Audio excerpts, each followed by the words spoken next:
और जब ये राम राम भाई सारे आने। ठीक है भाई, आज हम देखते हैं अपना प्रैक्टिस सेट नंबर 1 पेपर है परसों तुम्हारा, पढ़ लो भाई। प्रैक्टिस सेट को 2x स्पीड पर लगा के देख लेना, जैसे भी देख लेना, लेकिन देख लेना, सुन लेना इसको ध्यान से। ठीक है, मैंने बताया था ना आपको क्लास में कि प्रैक्टिस सेट जो मैं करवा रहा हूँ इसमें से कम बढ़िया से पेपर 50 से ऊपर पेपर फंसेगा इसमें से पूरा। ठीक है, आपकी बुक में से ये सारा ध्यान सुनते हो।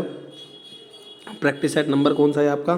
पहला प्रैक्टिस सेट है political science by Nitin sir, question paper number 1, 12th class CBSE। Okay की रिपोर्ट। हाँ भाई, चलिए अब शुरू करते हैं। देखिए, मैंने आपको बताया था पहला क्वेश्चन क्या कह रहा है। ये सेकंड बुक का पहले चैप्टर का क्वेश्चन है। कह रहा है कुछ रियासतें स्पष्ट, कह रहा है निम्नलिखित में से कौन सा कथन रियासतों के विषय में गलत है। देखो, मैंने आपको पढ़ाया था ना कि आज़ादी वक्त भारत के अंदर कितनी रियासतें थी? 565। और इनमें से इन रियासतों के पास मैंने कहा था 3 प्रकार की पावर थी, या तो भारत में शामिल हो सकती है, या पाकिस्तान में शामिल हो सकती है, या फिर अपने आप को कर सकती हैं आज़ाद। और मैंने आपको बताया था ना कि ये जो रियासतें थी, ठीक है, इनमें से 5 रियासतों ने अपने आप को आज़ाद या अलग रखने की बात कह दी थी। और वो 5 रियासतें कौन थी? मैंने बताया था, एक आपकी कौन थी जिसका नाम था जूनागढ़, हैदराबाद, जम्मू कश्मीर, मणिपुर और तर्नाकोर। ठीक है, अब उसी से ये ना कुछ क्वेश्चन बना रहा है। क्या बना रहा है क्वेश्चन? अभी एक क्वेश्चन कह रहा है कि कुछ रियासतें भारत का संघ का सदस्य बनना चाहती थी। भाई बिल्कुल ठीक है, बनना चाहती थी। फिर कह रहा है भारत की सरकार कुछ क्षेत्रों को स्वायत्तता प्रदान करने के तैयार थी। बिल्कुल ठीक है, हमने किया भी था। फिर कह रहा है सबसे प्रथम जूनागढ़ के शासक ने घोषणा की कि उसका राज्य स्वतंत्रता का फैसला किया। बिल्कुल ठीक है ना। फिर कह रहा है कि भैया रियासतें भारत में ब्रिटिश साम्राज्य का 1/3 क्षेत्र में थी। ये भी बिल्कुल ठीक है। तो भैया देखो, इस ऑप्शन का जो आंसर होगा, बात समझ गए है ना, इसका आंसर जो होगा तीसरा होगा, क्योंकि सबसे प्रथम जूनागढ़ के शासक ने घोषणा की स्वतंत्र राज्य स्थापित करनी है। नहीं भाई, वो कौन था आपका? जम्मू एंड कश्मीर। तो किसने की थी सबसे पहले? जम्मू एंड कश्मीर ने की थी, ना कि जूनागढ़ ने। क्लियर है। अब नेक्स्ट क्वेश्चन को देखिएगा क्या बोल रहा है वो हमसे। नेक्स्ट क्वेश्चन कह रहा है जिसका नाम है कि भारत का डैश केंद्र सरकार के प्रबुद्ध मंडल के रूप में कार्य करता है। तो कौन काम करता है? नीति आयोग। कौन काम करता है भाई? नीति आयोग। यानी कि नीति आयोग का काम क्या है? नीति आयोग का काम है सरकार को केंद्र के लेवल पर, राज्य के लेवल पर योजना बनाकर देना। क्लियर है। अब क्वेश्चन कह रहा है निम्नलिखित में से कौन सा समूह नाटो में शामिल है। भाई मैंने आपको पढ़ा रखा है ना ये बात कि नाटो जो है उसकी स्थापना हुई थी 1949 में। ठीक है, 1949 में नाटो बनाया गया, और नाटो अमेरिका द्वारा बनाया गया था सोवियत संघ को हराने के लिए। देखो कह रहे हैं नाटो में कौन सा समूह शामिल था। देखो, पोलैंड, ब्रिटेन, यूमानिया, ब्रिटेन, फ्रांस और पश्चिमी जर्मनी। तो भैया इसका आंसर क्या होगा? ब्रिटेन, फ्रांस और पश्चिमी जर्मनी। क्लियर है, क्योंकि ये किस में था? देखो, पूर्वी जर्मनी इसमें आ गया तो ये नहीं होगा, रोमानिया इसमें आ गया तो ये नहीं होगा, और मैंने कहा उसके बाद चेक गणराज्य आ गया तो इसमें नहीं होगा। क्योंकि देखो, जिस तो मैंने निशान लगाया है ये वाला और ये वाला और ये वाला, ये सोवियत संघ के साथ थे, और ब्रिटेन पश्चिम में आता है, फ्रांस पश्चिम में आता है, और पश्चिमी जर्मनी, क्योंकि मैंने बोला बीच में बर्लिन की दीवार थी, बर्लिन की दीवार के इस तरफ जो देश थे वो अमेरिका के साथ थे, और जो इस तरफ देश थे वो किस साथ थे? सोवियत संघ के। ठीक है, क्लियर। तो ये क्वेश्चन किसका है? नाटो वाला है। ठीक है, अब नेक्स्ट क्वेश्चन देखो क्या बोल रहा है। क्वेश्चन नंबर 4 कह रहा है वैश्वीकरण प्रत्येक संस्कृति को डैश बनाता है। भैया देखो, मैंने कहा था ना वैश्वीकरण जो है, कौन है आपका? वैश्वीकरण। वैश्वीकरण जो है उसके 3 इफेक्ट है। कितने इफेक्ट हैं? 3 इफेक्ट। और मैंने आपको बताया था वैश्वीकरण की वजह से जो विश्व है, बात समझ गए, उसमें एक संस्कृति दूसरी संस्कृति से रूबरू हो रही है। जैसे भाई मान लो बिना वैश्वीकरण के हम किसी देश में अगर जाएंगे नहीं, आएंगे नहीं, तो हम उस देश की संस्कृति खान पान से परिचित कैसे होंगे? भाई मान लो अगर मैं राजस्थान गया, तो राजस्थान के अंदर मुझे वहाँ का कुछ कचौड़ी दिखी। अब भैया मैंने वहाँ की कचौड़ी खाई, वो पता नहीं किसके अंदर कचौड़ी बना के दे देते ससुरा, कड़ी के अंदर, और कड़ी के अंदर कचौड़ी खाई, मेरा दिमाग बन गया। हमने पहले ट्राई करने के लिए एक ही प्लेट लगाई थी, और एक में 4 बंदे निपट गए उसमें। इतनी अच्छी कचौड़ी थी, बताओ, एक प्लेट में 4 बंदे खा चुके थे, और चारों वापस कह रहे हैं, हमने बोला दोबारा खाओगे, तो चारों कह रहे हैं भाई घर चलो। बताओ, तो अगर हम कल को राजस्थान नहीं गए होते तो हमें क्या राजस्थान की कचौड़ी का पता चलता? नहीं। अब अगर मान लो राजस्थान के अंदर हमें कचौड़ी पसंद आ जाती, तो हम जब भी राजस्थान जाते तो कचौड़ी खाते ना। समझ गए? नहीं समझ गए? जस्ट वैसे ही वैश्वीकरण से क्या होता है? संस्कृति से मेल मिलाप होता है, हम एक संस्कृति से दूसरी संस्कृति को जानते हैं, तो इससे ना समरूपता आती है। समरूपता समझते हो? इक्वालिटी आती है। ठीक है, और फिर दूसरी बात कि वैश्वीकरण से जब संस्कृतियाँ मिलती जुलती हैं तो एक नई संस्कृति जन्म लेती है, इसीलिए क्या होता है? एक अधिक और एक विशेष संस्कृति बनती है। ऑप्शन नंबर गा। अब नेक्स्ट क्वेश्चन देखो आपसे क्या बोल रहा है। नेक्स्ट क्वेश्चन कह रहा है कि भैया जो पाकिस्तान है, पाकिस्तान में स्थायी प्रजातंत्र की असफलता के लिए कौन सा कारण रही? मैंने आपको पढ़ाया था ना कि पाकिस्तान में कभी सैनिक शासन तो कभी लोकतंत्र आता जाता रहता है। अब वो कह रहा है भाई पाकिस्तान में ये लोकतंत्र और सैनिक शासन आने जाने के कारण क्या है? तो हमने बोला सेना का विरोध। बिल्कुल ठीक है भाई, वहाँ सेना बहुत ताकतवर है, और सेना बार बार चाहती है कि वहाँ तानाशाही लगे ताकि हम अनकंट्रोल हो जाए, और जो चाहे वो मन में करे। वहाँ पे धार्मिक नेता ससुरा हरामीपना करते हैं, वो लोग जनता को बरगलाते हैं। ठीक है, और चाहते हैं हर चीज़ हमारे पक्ष में चले, इसीलिए भी वहाँ पर दिक्कत होती है। भूस्खलन अभिजात वर्ग, बिल्कुल ठीक है। वहाँ बड़े बड़े अमीर जो लोग हैं ना, ज़मीनों के मालिक अमीर लोग, वो भी ऐसा चाहते हैं। और इसका आंसर होगा उपयुक्त सही। मतलब इस उपयुक्त सभी रीजनों से पाकिस्तान के अंदर कभी लोकतंत्र तो कभी सैनिक शासन आता जाता रहता है। अब ये छठा क्वेश्चन तो आपका नहीं आ रहा है, ये क्या आपका डिलीट है। हालांकि इसका आंसर क्या था, ट्यूनीशिया। मैंने पढ़ा था ना, अरब स्प्रिंग ट्यूनीशिया में हुई थी, और इसको करने वाला कौन था, मोहम्मद बाऊ जिजी, ठीक है, जिजी ये था। क्वेश्चन नंबर 7 देखिएगा भाई क्या बोल रहा है। क्वेश्चन नंबर 7 के अंदर कहता है निम्नलिखित में से कथन का गलत का चयन कीजिए। मतलब कोई एक चीज़ गलत है।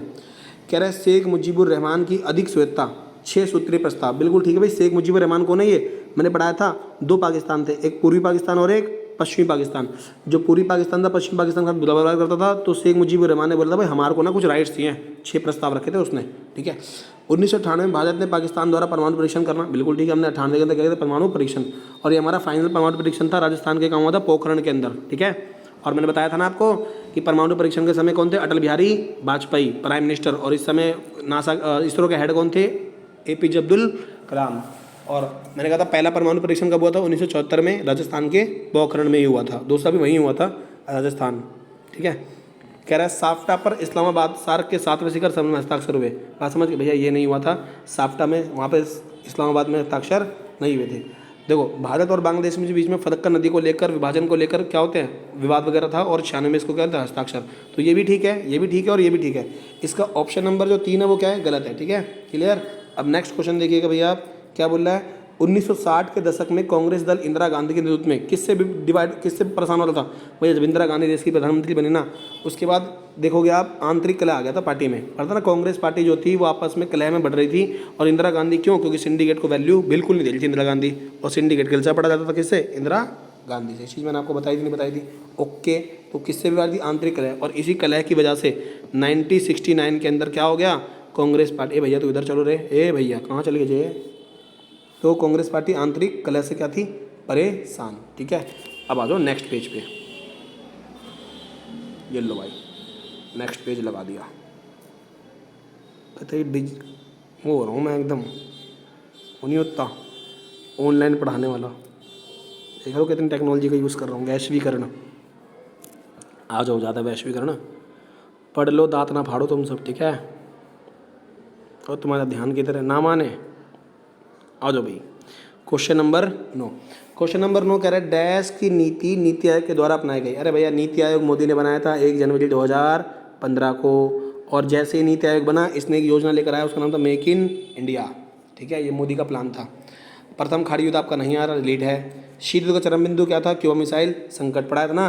क्यूबा मिसाइल संकट कब हुआ, 1962 में, ठीक है।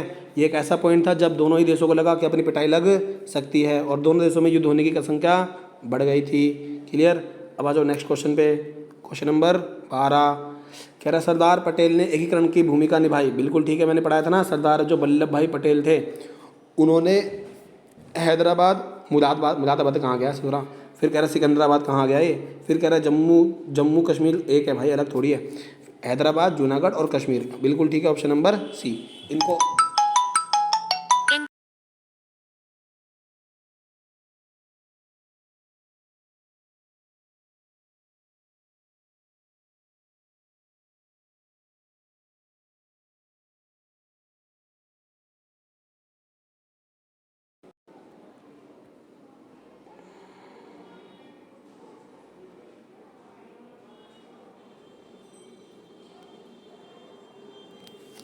गाइस घर से फ़ोन आ गया था, अगर तुमने मेरी बात सुनी हो तो इसे इग्नोर मारना। वंदे मातरम, आ जाओ फिर दोबारा से।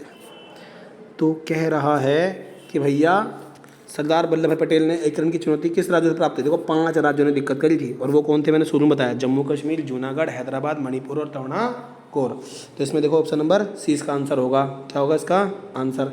आप देखोगे कि जो जनतांत्रिक गठबंधन यानी कि ये एनडीए की बात कर रहा है, किसकी बात कर रहा है, एनडीए। मैंने पढ़ाया था ना कि मोदी जी यानी कि बीजेपी जो पार्टी है उसका गठबंधन है एनडीए, उसका नाम क्या है, एनडीए। तो एनडीए का नारा क्या था 2014 के चुनाव में, सबका साथ सबका विकास। ना सबका साथ है ना सबका विकास है, सब बर्बादी की ओर बढ़ेंगे। अगर आपने 2024 में मोदी को चुना तो इसके जिम्मेदार आप होगे, तो बर्बादी। हम नारा क्या, हम तो सेट है भाई, नहीं समझा, मैं तो कमा खा रहे, तुम ससुरा परेशान हो गए, देखना, ठीक है। देखो नीचे क्वेश्चन आ गया मोदी जी का, कह रहा है भारतीय जनता पार्टी 2014 गठबंधन डैश के रूप में जाना जाता है। भैया इसका गठबंधन कैसा था, अतिरिक्त बहुमत वाला गठबंधन। पता है क्या था इसमें, देखो मोदी को ना जो एनडीए है, क्या है एनडीए, एनडीए को अकेले, मतलब एनडीए जो है गठबंधन है, इसके अंदर मेन पार्टी कौन है? बीजेपी। अब बीजेपी को गठबंधन बनाना इसलिए पड़ता था क्योंकि चुनाव के बाद ना बार बार बीजेपी गठबंधन बनाती थी। तो मोदी ने क्या बोला कि भाई चुनाव के बाद बनाता हूँ, अभी बना लेता हूँ गठबंधन। तो चुनाव से पहले ही कुछ पार्टियों को इकट्ठा करके क्या बना लिया? एनडीए, जो मैंने पढ़ाया भी था आपको, है ना, जो मैं आपको चैप्टर का बेस पढ़ा रहा था, ठीक है। तो मोदी ने एनडीए बना लिया था और मैंने कहा था ना एनडीए के अंदर लीडर पार्टी बीजेपी है। अब अगर एनडीए को वोट पड़ेगा तो बीजेपी जीतेगी, और अगर बीजेपी को पड़ेगा तो बीजेपी जीतेगी। समझे कि नहीं समझे? अब मान लो अगर अकेले बीजेपी ले आती है 272 ज़्यादा सीटें तो सरकार बना लेगी, लेकिन अगर एनडीए के साथ मिलकर लेके आती है तो भी सरकार किसकी बनेगी? बीजेपी की ही तो बनेगी।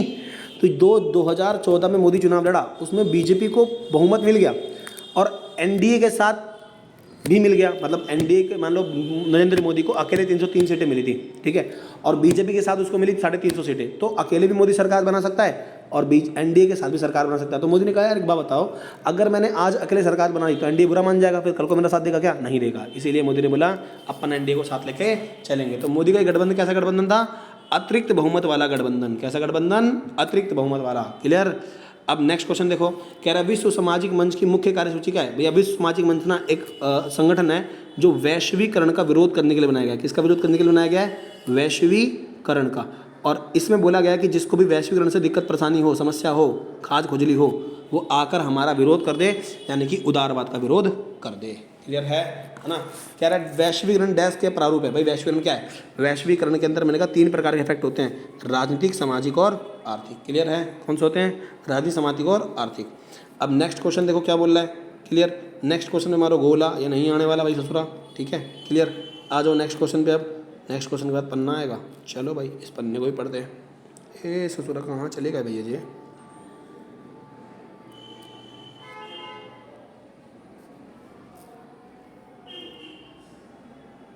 यही है ना? एक मिनट भाई, ये कौन सा? हाँ यही है। आ जाओ, ओके की रिपोर्ट। आ जाओ भाई, आ जाओ लाला जी, आ जाओ बहन जी, बढ़िया देसी प्याज। क्वेश्चन नंबर 19 आपकी स्क्रीन पे है। यात्रीगण कृपया ध्यान दें। कोई यात्रीगण नहीं है? अरे भाई रे पापा चल। ए भैया सर को तनिक देखो, दिख रहा होगा तुम्हारे को कौन सा? अंधे बंदे थोड़ी हो तुम। थोड़ा सा वो बड़ा करता हूँ, रुको। अब ठीक है, ठीक है। देखो क्वेश्चन नंबर 19 क्या कह रहा है? क्वेश्चन नंबर 19 में कह रहा है संकटकालीन स्थिति का समाचार पत्रों पर क्या प्रभाव पड़ा? अरे कुछ नहीं पूछ रहा है। आपातकाल में इंदिरा गांधी ने मीडिया जो थी, प्रेस, उसकी ज़िंदगी बुरी कर दी थी। मैंने कहा था ना आपातकाल में इंदिरा गांधी ने क्या करा? मीडिया के ऊपर बैन लगा दिया था। तो वही आपको इस 19वें क्वेश्चन के अंदर बताना है कि संकटकालीन स्थिति के समय समाचार पत्रों पर क्या प्रभाव पड़ा। तो आपको बताना है कि आपातकाल के टाइम पर इंदिरा गांधी ने रातों रात बाजार अखबार वालों की बिजली कटवा दी, और जब बिजली कटवा दी तो उनके बाद उसको बोला कि भाई सेंसरशिप लगा दी तुम्हारे पर, ठीक है, अब तुम जो भी छापोगे वो हमसे पूछ के छापोगे, और हमसे बिना पूछे छापा तो तुम्हारे हाथ गोड़ तोड़ देंगे, ठीक है। क्लियर? ये किसने बोला? इंदिरा गांधी ने। अब उसके बाद इंदिरा गांधी ने बोल दिया अपने लोगों से कि भाई मीडिया पर ध्यान रखना, तो मीडिया पर लगा दी गई सेंसरशिप। अब इस सेंसरशिप में कई मीडिया वाले परेशान हो गए, जैसे इंडियन एक्सप्रेस और स्टेटसमैन। देखो लिखा है ना इंडियन एक्सप्रेस, स्टेटसमैन जैसे समाचार पत्रों ने क्या करा? जिन चीज़ को इनको छपने से रोका गया ये उस जगह को खाली छोड़ देते ताकि विरोध करने का तरीका दिखा सके, ठीक है। और फिर 2 अखबार वाले थे, सेमिनार और मैंने स्ट्रीम, इन लोगों ने अपनी पत्रिका ही बंद कर दी। बोला ससुर जब कुछ छापेंगे ही नहीं तो दुकान काहे बात की चलाएं हम। तो इन्होंने अपनी पत्रिकाएं बंद कर दी, इन्होंने अखबार छापना बंद कर दिया, और ये छोटा भीम देखने चले गए। भीम की शक्ति धूम मचाए, सामने कोई टिक ना पाए। इंदिरा गांधी फिर आई पिड़माड़ा बन के, ही, ठीक है। और फिर कई लोग हरामी थे ससुरा, उन लोगों ने इंदिरा गांधी की परवाह नहीं करी, न्यूज़ लेटर और लिफलेट्स निकाले, मतलब चुटकुले उटकुलों में इंदिरा गांधी को गाली बकना शुरू कर दी, ठीक है।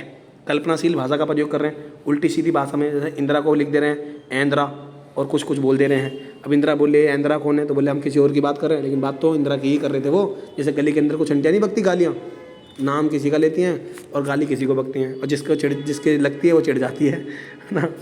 नेक्स्ट क्वेश्चन सुनो, अब ऊपर करता हूँ तनिक भर। सिंडिकेट के अंदर कांग्रेस ने क्या भूमिका निभाई? भाई सिंडिकेट द्वारा कांग्रेस में क्या भूमिका? तो मैंने पढ़ाया था ना, सिंडिकेट कांग्रेस के अंदर ताकतवर प्रभावशाली नेताओं का क्या थी? समूह थी। इसी को क्या बोलते थे? आपका सिंडिकेट। और जो सिंडिकेट थी उसने, मैंने कहा था 1964 में जब नेहरू जी मरे उसके बाद लाल बहादुर शास्त्री को उनकी मदद से बनाया था। और मैंने बताया था उसके बाद जो आपके क्या बोलते हैं 66 में इंदिरा गांधी को प्रधानमंत्री सिंडिकेट की मदद से ही बनाया गया। देखो लाल बहादुर शास्त्री जी के पश्चात इंदिरा गांधी और लाल बहादुर शास्त्री दोनों ही किसकी मदद से बने थे? सिंडिकेट की मदद से। और इंदिरा गांधी से पहले इसकी भूमिका बहुत महत्वपूर्ण थी, लेकिन इंदिरा गांधी ने आने के बाद तो भाई इनकी वैल्यू ही क्या कर दी? कम कर दी और मारा फेंक फेंक के सिंडिकेट को। और इसके बाद सिंडिकेट और इंदिरा गांधी की लड़ाई बढ़ती चली गई थी। मैंने कहा था ना, फिर 1969 में क्या बढ़ गई थी? कांग्रेस पार्टी दो भागों के अंदर बढ़ गई थी। पढ़ाया हुआ क्वेश्चन है, पढ़ लेना। पढ़ाया हुआ है, ये मैं सोचा मैं एक्सप्लेन करके पढ़ाऊंगा, समझा रहा हूँ कि देखो भाई जो पेपर कहीं तुम भैया तो सारा पढ़ाएंगे इस टाइम पे, सारा वाला कुछ नहीं पढ़ा रहा। हाँ ठीक है भाई, पढ़ा रखा है सारी चीज़ें, बस मैं आपको याद दिला रहा हूँ। देखो जो मैंने पढ़ाया है वो आपके एग्जाम में ऐसे आएगा और आपको ऐसे आंसर देना है, ठीक है? क्लियर? ना माने पढ़ ले भाई, पढ़ ले, ठीक। और 1959 पढ़ाया था ना, कांग्रेस पार्टी दो भागों के अंदर बढ़ गई थी, कांग्रेस ओ और कांग्रेस आर में, ठीक है। अब नेक्स्ट क्वेश्चन है नीति आयोग का। किसका क्वेश्चन है? नीति आयोग। नीति आयोग का उल्लेख, दो उद्देश्यों का उल्लेख कीजिए। देखो मैंने पढ़ाया था ना, संघीय सहभागिता की भावना को बढ़ावा देने के लिए नीति आयोग को बनाया गया। देखो मैंने कहा था नीति आयोग क्या बनाया गया? संघीय। संघीय मतलब क्या होता है? मोदी ने बोला कि भाई अब मैं जो भी योजना बना करूँगा ना उसमें सबसे पूछा करूँगा, और संघीय भावना को बढ़ावा देने के लिए मोदी ने क्या बना दिया? नीति आयोग। और मोदी ने बोला अब जो नीति आयोग है ना वो गांव वगैरह पे ज़्यादा ध्यान देगा और जो पूरा पिछड़े इलाके हैं उनके डेवलपमेंट पे ज़्यादा ध्यान देगा।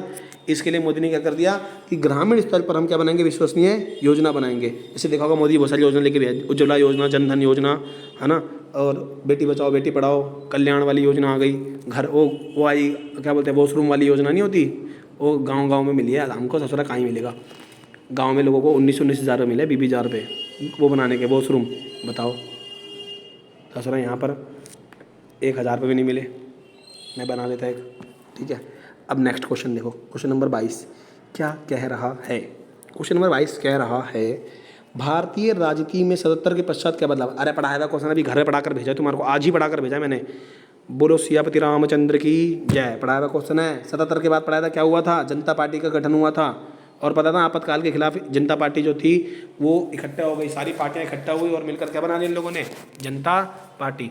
और इस जनता पार्टी थी आपातकाल के बाद, मैंने कहा इकट्ठा हुई, और इन लोगों ने इकट्ठा होकर एक गठबंधन बना लिया जिसका नाम था जनता पार्टी। तो कह रहा है ना कि आपातकाल लागू होने से पूर्व विपक्षी दल एक दूसरे के निकट आ रहे थे, आपातकाल के पश्चात चुनाव की घोषणा ने इनको एक कर दिया और इन्होंने एक नया दल बना लिया, जनता पार्टी। जयप्रकाश नारायण ने इस पार्टी का नेतृत्व किया, जगजीवन राम, मुरली देसाई इसमें शामिल हो गए और चुनावों को आपातकाल के ऊपर जन्म संग्रह दिया। इस पार्टी जनता पार्टी ने क्या करा? जो इंदिरा गांधी ने आपातकाल में गलतियां की थी उसको बना लिया मुद्दा, और उसको मुद्दा बनाकर जोर शोर से चिल्लाए, और चिल्लाकर इतना चिल्लाए कि इंदिरा गांधी खिलाफ हो गए और जनता गुस्से में थी। जनता ने इंदिरा गांधी के खिलाफ वोट दे दिया और वोट देने के बाद 542 में से 330 सीट जीत गई ये लोग। और पहली बार हुआ जब इंदिरा कांग्रेस के अलावा कोई और पार्टी जीती। लेकिन मैंने कहा था ये कांग्रेस पार्टी ये जीत तो गई थी, लेकिन ये ससुरा तालमेल नहीं था, अभाव था। पढ़ाकर भेजा आज ही मैंने आपको, ठीक है। और मैंने कहा था पहली बार हुआ जब कांग्रेस की हार हुई। कब हुआ? 77 के पश्चात। चुनाव में कांग्रेस को केवल 154 सीटें मिली और 35% वोट से भी कम वोट प्राप्त हुए। इस प्रकार आज़ादी के बाद पहली बार ऐसा हुआ कि लोकसभा के चुनाव में कांग्रेस पार्टी हार गई। कांग्रेस बिहार, दिल्ली, हरियाणा, पंजाब में एक भी सीट ना पा सकी। इंदिरा गांधी चाहे बदली, उसके पुत्र अमेठी से चुनाव हार गया था, ठीक है। और इन चुनाव परिणामों ने विपक्ष को बता दिया कि एकजुट रहेंगे तो कांग्रेस के वोट नहीं बटेंगे और हम जीत सकते हैं। क्लियर है? समझ गए? नेक्स्ट क्वेश्चन देखो। अब कह रहा है आपातकाल की धारा का उल्लेख कीजिए। अरे मैंने आज ही पढ़ा कर भेजा है, आज ही पढ़ा कर भेजा है। मैंने आपको बोला था ना कि जो आपातकाल है, क्या था? जो आपातकाल है, मैंने कहा था ना आपातकाल की धारा का उल्लेख कीजिए। तीन प्रकार के तीन धाराएं पढ़ाई थी, 352 में, 356 में, 360 में, 3 प्रकार के आपातकाल बताया गया। 352 के अंदर बताया भैया युद्ध होगा किसी के साथ, अंदरूनी गड़बड़ी होगी, हथियारों वाले विद्रोह, तो आपातकाल लग जाएगा। 356 में क्या लगेगा कि भैया अगर किसी राज्य के अंदर सरकार चलाना संविधान के अनुसार मुश्किल है तो लग जाएगा। और 360 में क्या था? वित्तीय आपातकाल, जो आज तक नहीं लगा, ठीक है। इंदिरा गांधी ने किसका यूज़ किया था? 352 का। किसका यूज़ किया था इंदिरा गांधी ने? 352 का। अब नेक्स्ट क्वेश्चन देखिएगा, अब क्या बोल रहा है, पेज पलटना पड़ेगा। ये आपका स्वागत है। ओके, एक मिनट। देखो क्वेश्चन क्या बोल रहा है? विश्व कल्याण का दक्षिण एशिया में लोकतंत्र के अनुभव ने लोकतंत्र की विश्व कल्पना का विस्तार किया, कथन की उदाहरण सहित व्याख्या कीजिए। देखो दक्षिण एशिया में लोकतंत्र के अनुभव ने, भैया आपको पता है कि हमारा जो दक्षिण एशिया है जिसमें सार्क कंट्रियाँ हैं, कौन है जिसमें? सार्क कंट्रियाँ। उन देशों के अंदर आप देखोगे गरीब देश भी है, भारत जैसा अमीर देश भी है, ठीक है। और आपको मैंने पढ़ाया था पहला इलेक्शन भारत के अंदर जब हुआ, मैंने कहा काफ़ी सारी यूरोप की पत्रिका बोल भी लेती कि भारत के अंदर लोकतंत्र स्टैब्लिश नहीं हो पाएगा, यहाँ चल ही नहीं पाएगा। बट हमने लोकतंत्र लाए थे बिल्कुल बढ़िया से, और हमने सबको मुंह तोड़ जवाब दिया था कि ससुरा तुम झूठ बोलते हो, अगर नीयत अच्छी होगी ना तो लोकतंत्र आ सकता है। क्लियर? समझ गए। तो वही कह रहा है कि भैया सार्क कंट्रियों ने दुनिया में कैसे दिखाया कि पूरी दुनिया में लोकतंत्र आ सकता है अगर आपकी नीयत अच्छी हो तो। देखो आइए चलते हैं, धुंधला धुंधला तो दिखेगा थोड़ा सा, एडजस्ट करना। देखो भाई धुंधला दिखेगा थोड़ा इसमें, मैं आपको बता देता हूँ। कह रहा है दक्षिण एशिया में लोकतंत्र का रिकॉर्ड मिला जुला रहा है। आप देखोगे ना जितनी दक्षिण एशिया की कंट्री हैं इनमें जो लोकतंत्र है वो रहा है भारत के अंदर शुरुआत से है, श्रीलंका में शुरुआत से, पाकिस्तान में भी आता जाता रहा है, लेकिन लोकतंत्र को वहाँ लोग लाइक करते हैं। वो तो बस कुछ चरमपंथी या गर्मपंथी टाइप के लोग हैं ना, वो वैसे लोग थोड़े से वो नहीं चाहते लोकतंत्र वहाँ पर रहे, वो अपनी शक्तियों को बढ़ाने के लिए वहाँ पर बार बार तानाशाही को बढ़ावा देते हैं। अदरवाइज वहाँ लोकतंत्र बहुत अच्छा रहता है, ठीक है।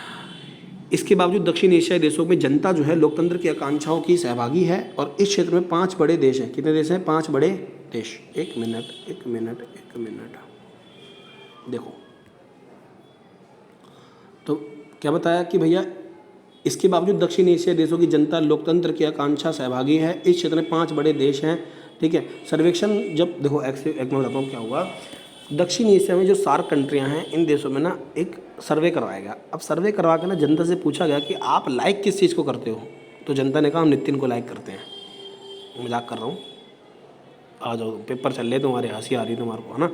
देखो तो जब यहाँ पर सर्वेक्षण हुआ ना तो यहाँ की जनता से ना सर्वे के अंदर पूछा गया तो किसको लाइक करते हो, तो मोस्ट ऑफ दी जनता ने ना हर देश की, चाहे वो पाकिस्तान हो, चाहे वो अफगानिस्तान हो, चाहे वो भारत हो, उन्होंने कहा कि भाई हम लोकतंत्र को पसंद करते हैं। तो यहाँ पर जब देखा गया कि लोग लोकतंत्र को पसंद करते हैं, जनता लोकतंत्र को पसंद करती है, बट कुछ लोग नहीं करते बस, जिसकी वजह से तानाशाही आती है। देखो भारत के अंदर आज तक लोकतंत्र है, श्रीलंका में है, पाकिस्तान में मैंने कहा बेशक कभी कभी वहाँ तानाशाही आई है, बट एक चीज़ भी है कि वहाँ पर तानाशाही के बाद लोकतंत्र की स्थापना करने के लिए कई सारे प्रयास करे जाते हैं वहाँ पे, और आज भी लोकतंत्र है वहाँ पे। मतलब जनता तो लोकतंत्र चाहती है, बट वहाँ के लोग जो हैं वो ऐसा नहीं चाहते, मतलब वैसे लोग जो चरमपंथी लोग हैं, ठीक है।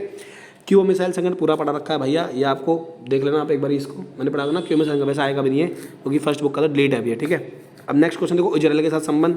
भाई इजराइल वाला मैटर पूरा पढ़ रखा है मैंने आपको, ठीक है। एक बारी आप मैं इसको सही सही बना के भेज दूंगा। भारत की परमाणु नीति मैंने आपको पूरी पढ़ा रखी है, वही परमाणु परीक्षण वाला है, इसके अंदर क्वेश्चन पूछेगा, देख लो आप, ठीक है। परमाणु नीति वही वाला, इसके अंदर आपको बताना है कि आप एक बार इसे पढ़ लेना। भारत की परमाणु नीति को मैंने बताया भी था आपको कि भारत की परमाणु नीति क्या है, मैंने पढ़ाया था ना कि भारत में पहला परमाणु होमी जहांगीर के अंडर में शुरू हुआ था। फिर भारत ने परमाणु नीति में एलटीबीटी, सीटीबीटी और एनपीटी को मना कर दिया था, मैं साइन नहीं करूँगा। और फिर होमी जहांगीर बाबा को बोला गया था ये सारा काम करो। तो पहला परमाणु 76 में हुआ था, स्माइलिंग बुद्धा उसका नाम था। ये सब पढ़ा रखा है मैंने आपको, रिवीजन मारोगे आप इसको, मत सोचना मैं पढ़ाने बैठूंगा, टाइम नहीं है मेरे पास इतना पढ़ाने का, ठीक है। मैं आपको बस दिखा रहा हूँ, ये क्वेश्चन आएंगे, आप नोट्स के अंदर जाकर इसको पढ़ लो, ठीक है। और फिर हमने परमाणु परीक्षण लास्ट किया था 1998 में अटल बिहारी वाजपेयी टाइम पे, ठीक है। और उसके बाद परमाणु पॉलिसी क्या थी कि हम किसी को पहले नहीं मारेंगे, देखो नो फर्स्ट यूज़ पॉलिसी थी हमारी, ठीक है। ये सब मैंने बताया था ना आपको कि हम किसी परमाणु बम का यूज़ नहीं करेंगे, परमाणु बम यूज़ करने की पावर सरकार के पास होगी, हम उतनी ही बनाएंगे जितनी आवश्यकता है, ठीक है, क्लियर। और चीन ने अपनी अर्थव्यवस्था तो कैसे भरा, भाई कुछ नहीं है, चीन का आंसर ससुरा इसके अंदर पूरा चीन ही मार देना एकदम में। देखो लिखा है ना, इसका आंसर आपके नोट्स में है, चैप्टर 4 में जाकर उधर पढ़ो, पढ़ाया हुआ भी है, ठीक है। तो बिल्कुल ओके भाई, मैं गाइडनेस सही दे रहा हूँ, गलत थोड़ी दे रहा हूँ आपको। ओके की रिपोर्ट, चीन वाला क्वेश्चन हो जाएगा, वही है चीन की डाइट 1949, 1970, 72, 78, वही वाला मार्क करना है इसके अंदर क्वेश्चन, पढ़ा के भेजा मैंने आज ही आपको बोर्ड पे, ठीक है। अब नेक्स्ट क्वेश्चन देखो, एक मिनट, आसियान वाला क्वेश्चन पूछा भाई। आसियान का जब भी क्वेश्चन आएगा ना, कुछ नहीं करना है आपको, आसियान वाले क्वेश्चन देखो, कह रहा है आसियान किस प्रकार उभरता हुआ क्या है, एक आर्थिक किस हद तक ये कहना उचित है कि आसियान विश्व में एक नया उभरता हुआ शक्ति का केंद्र है। देखो आसियान को विश्व में एक नया उभरता हुआ शक्ति का केंद्र कहना उचित है, क्योंकि मैंने पढ़ाया था भैया यूरोपीय संघ के बाद अच्छा संगठन बनता जा रहा है, ये वाला सेकंड नंबर पे आ रहा है, ठीक है। आसियान देशों ने, मैंने कहा था, अनौपचारिक टकराव रही सहयोगात्मक मेल मिलाप की शैली को अपना रखा है, इसको आसियान शैली कहते हैं, बहुत नाम कमा रहे हैं से लोग। और 2003 में मैंने पढ़ा था आसियान ने 3 समुदाय बना लिए थे, आसियान सुरक्षा समुदाय, आसियान आर्थिक समुदाय, आसियान सामाजिक एवं सांस्कृतिक समुदाय, और इसने तीनों को काम बांट दिया था, ठीक है। आसियान सुरक्षा समुदाय को विवादों को शांति तक नहीं जाने देगा, और मैंने कहा था सुरक्षा वाला, और आसियान आर्थिक समुदाय व्यापार को बढ़ावा देगा, सामाजिक सांस्कृतिक समुदाय मैंने कहा था क्या बोलते हैं, रिलेशन को बढ़ावा देगा, तो ये काम कर रहे हैं। और मैंने कहा इनकी विदेश नीति वगैरह बढ़ती जा रही है, इन्होंने आसियान मंच बनाया था ना। देखो वही चीज़ें मैंने आपको पढ़ाई थी ना, मैंने कहा था देखो मैं आपको बताता हूँ, जब भी आसियान का कोई भी क्वेश्चन आएगा, आप क्वेश्चन को देखना कितने नंबर का आ रहा है, तो पहले आप पूरी आसियान की स्थापना बता देना। फिर उसके तीनों अंग बता देना, फिर आसन की शैली बता देना, फिर आसन का मंच बता देना और फिर डिफाइन कर देना आसन को, ठीक है ना। यही होगा आसन में। वैश्वीकरण का राजनीतिक प्रभाव पढ़ा रखा है मैंने आपको नोट्स के अंदर, ठीक है। इसमें सरकार आएगी, सरकार की पावर कमजोर होती है वो वाला, ठीक है, पढ़ाया हुआ है। और नेक्स्ट क्वेश्चन देखो आप क्या कह रहा है, सोवियत संघ का विघटन पढ़ाया हुआ है, बिल्कुल डिक्टो क्वेश्चन भाई, पढ़ाया हुआ है ना सोवियत संघ का विघटन। वेट सोवियत संघ का विघटन पढ़ाया हुआ क्वेश्चन भाई, सोवियत संघ का विघटन पढ़ाया हुआ, राजनीतिक प्रभाव सोवियत संघ का नोट्स में बिल्कुल, ठीक है। सोवियत संघ के विघटन के कारण पढ़ाए हुए, ठीक है। स्वतंत्रता के बजाय राज्यों का पुनर्गठन कैसे हुआ, पूरा पढ़ाया हुआ ना, राज्यों का पुनर्गठन। वही पोट्टी श्री रामुलु वाले को लिखा भी है ना, पोट्टी वाला, इसके अंदर वो पढ़ाना है कि पोट्टी श्री रामुलु अनशन में बैठ गया था, पूरी कहानी नोट्स के अंदर आप देखना जाकर, ठीक है, क्लियर। अब उसके बाद क्वेश्चन नंबर देखो 31वां, भारत के विभाजन, वही विभाजन के कारण क्या दिक्कतें आई थी, पढ़ाया था ना। ए कहाँ चले जा रहे हो जय, अरे बापड़ो, ले भाई तो कभी जूम कर दूँ। ये वाला क्वेश्चन आपकी स्क्रीन पर है, क्वेश्चन नंबर है